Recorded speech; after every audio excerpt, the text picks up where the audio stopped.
First of all, how's Alisson? Is he ready to return? Where is he in his recovery? We think he is. He trained yesterday a part of our session with the group, so we expect him to do the whole session today. So we think he's available, but of course we have to train today. And of course we're really happy with Alisson being back, but I want to emphasize on the fact that Queeve did really well in the 2 games he was on goal for us. So another example of me having 2 and I think even 3 good options in certain position in this in goal. Whereas in your forward line you've got 6 options. Just thinking, Jota scored 2 goals against West Ham. Salah's got 4 goals in his 7 games so far. Gakpo's off the mark with 2 against West Ham. Nunez started back-to-back games and scored against Bournemouth, and Luis Diaz 5 goals in 6 appearances so far. Add to that, you've been able to give Chiesa a minute. So talk us through how you look at, or how would you describe the decisions you've got to make when selecting your starting forward line? For me, it says 2 things. It says, one, that these players have a lot of quality, and second of all, it says that the team is always creating chances for the players that we are selecting for that game. Because if we play Cody or if we play Lucio, the team is just creating chances for these individuals, and because they have so much quality, they can make this promote this to assists or goals. So yeah, that's what it says to me. Also, it's just, I need to follow up on that just because it's showing that they're sharp as well, whether they've been out of the side, they're coming in and producing. How are you able to maintain that sharpness when they're not necessarily getting, the maximum amount of minutes? Yeah, that's the positive thing about playing so many games, that these players will always play a lot of games. And I think they understand that they can't play every game unless it's absolutely necessary. To keep them fit and sharp and to keep them ready to perform like they do. So as long as they accept the situation as it is, and that's what they're doing at the moment, because they have good numbers, and I see them smile a lot as well, then it's a very positive thing for us, and that's also one of my things on my job. I have to keep them alert and happy in the position they are in. Finally, for me, I think I know the answer to this as well, but with regards to contract situations, obviously there's further talk of Trent being offered a new contract, continues to be linked with Real Madrid. How disappointed would you be if you only got to work with Trent and or Virgil or Mo for just 1 year? Because I'm guessing you're not going to bring us up to date on what the contract situation is at the moment. No, and you are just trying to find another way of asking me. I'm very happy that these 3 players are in my team at the moment, and there are a lot of games to be played in this season, and especially also in the upcoming week and weeks. So I'm really happy that I can select them, and let's see what the future brings. Continuing on with that theme of the depth of the squad, Curtis Jones obviously impressing in midweek as well, particularly after the change of position, when it's so necessary in this busy period that you've already spoken about. How impressed are you with this inherited squad's willingness to learn, adapt on the job, on the go? I think I've said it on many occasions already that I'm really happy with the squad I inherited, not only because of their quality, but maybe even more about the culture that Jurgen left behind. So all these players are team players, so they accept their role even if they are not playing. And they always want to work hard for the team first, and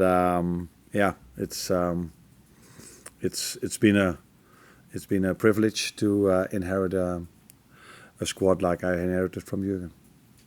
Wolves, obviously the opposition, struggling to get off the mark this season, just 1 point from their 5 games. What do you expect from them this weekend? I don't think it represents the way they played, and they had a very tough fixture list in the first 5 games. I think they played Arsenal away, Newcastle away, Villa away, Chelsea at home. So yeah, that's a more difficult schedule than we had, for example. So you always have to take this into account, and of course I had to watch a few games of them because we play them tomorrow, and I can see that even the games were very tight and they deserved more than they got a few times. So I think they will be fine during the season. Hopefully not tomorrow, but they will be fine in the end of the season. Hi there, Arne. More encouraging signs this week with the victories against Bournemouth and West Ham. But in both games, you gave up quite a lot of chances to the opposition. How much of a concern is that? Because excellent goalkeeping from Kelleher in both games, but you can't always guarantee that goalkeeping excellence, even despite the fact you've got quality in that position. Yeah. Now the last thing you say is very important for us in the last two games, that we have a lot of quality in that position.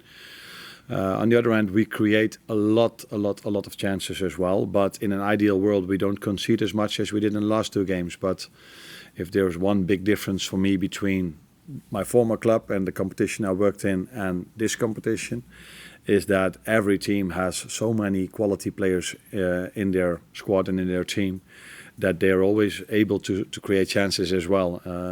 So you also have to give credit to the teams we face and the quality they are having, but we need to do better in that aspect if we want to keep clean sheets more and more often. So we keep emphasizing on that. One of the reasons why the other team doesn't score that easy, it's also because we have a good goalkeeper. But if you every time count the bodies that are inside our 18-yard box the moment the other team gets a chance, that's also a real positive thing, and it makes it more difficult for the other team to score as well. Well, how do you address the question of doing better defensively? Because there's clearly a risk and reward element to the way that you play. Is it tinkering with what the players do individually and so therefore collectively? No, it's mostly about working on it collectively, but in the last game I think a few chances also came from set pieces. The goal they scored also came from a set piece, and their second big chance in the game was also a set piece. Then we lost one time the ball so easy where Summerfield could go on a 1v1.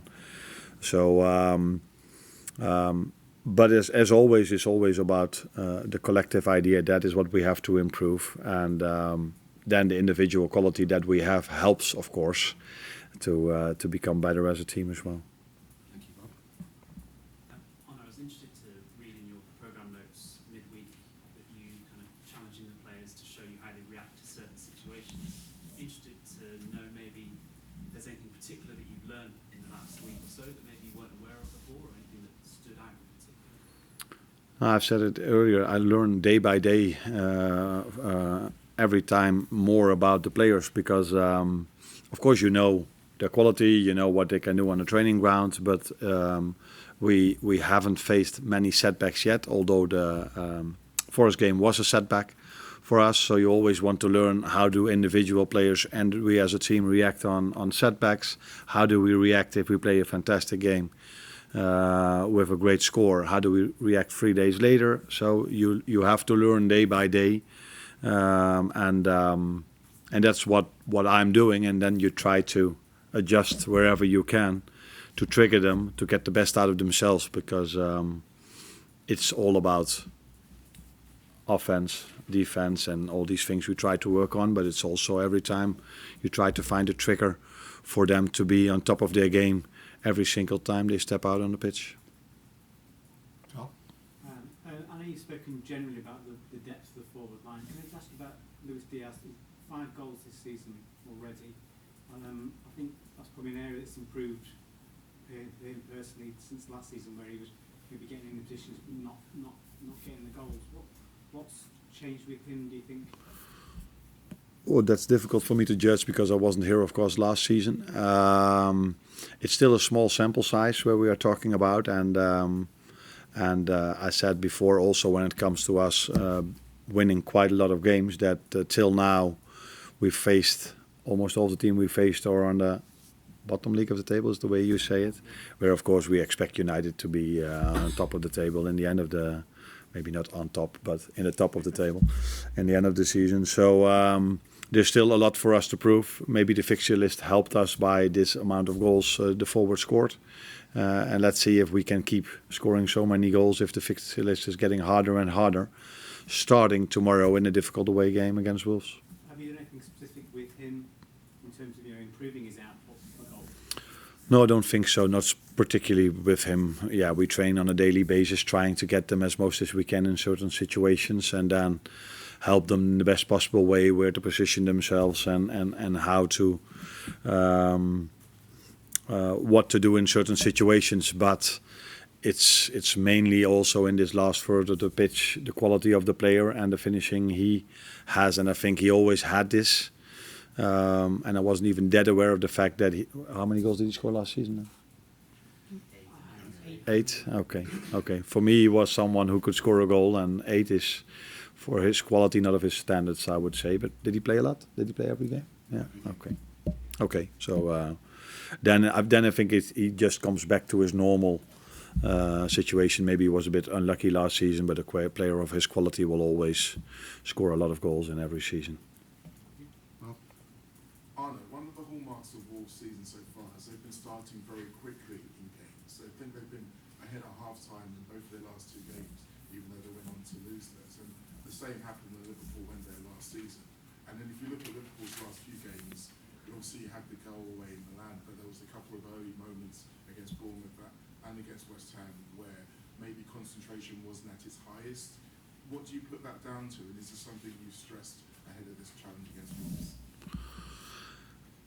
If you look at us, our games, I think it's always in a game, the first 15 to 20 minutes, both teams have a lot of energy and they're all very hard and try to get maximum energy in the start. And then after 10, 15, 20 minutes, the game mostly settles down. And then the team that, in my opinion, plays the best football, gets the ball a lot and starts to play. But the first 15 to 20 are always 2 teams that are doing this. When it comes to Wolves, I'm not surprised that they go up because they play really good football, and I think they've been really unlucky not getting the results they might have deserved. And even last season, because that game where Liverpool won, they were also 1-0 up, and I think it took to the 85th minute where Robbo scored a goal, which he doesn't do a lot. But so that was also a tough game for us. So I think the players who played that game, and almost all of them are still in the team, know how tough it is to play over there. So we need to be ready from in the start, but that you need to be in every game because, like I said in the beginning, it's always 2 teams full of energy, trying to come out in the best possible way. Any last ones? Arne, how do you feel you came in at the start of the season after Jürgen? How do you feel, are you pleased with the progress of the team so far, where you are in the table? You know, did you expect to be this high up, especially with the fixture lists that came out? And you know, can the players keep this going for the entire season?